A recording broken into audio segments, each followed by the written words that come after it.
Gözlerin kaldı aklımda. Gece yine sensiz bana. Sustum ama kalbim değil, içimde adın hala. Ne olur dön, duy sesimi. Sensiz eksik her şeyim. Son bir kez tut ellerimi, gitme, bırakma beni.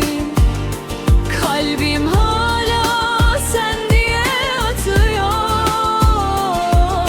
Aşkın içimde bitmiyor.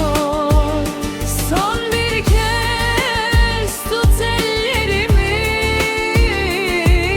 gitme, bırakma beni.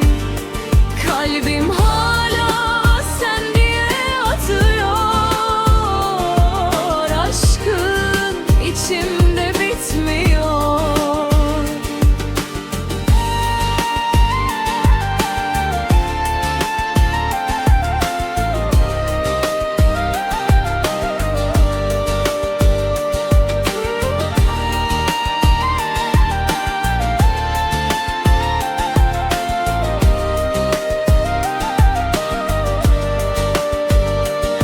Yağmur gibi düştün bana, silinmedin hatıramdan.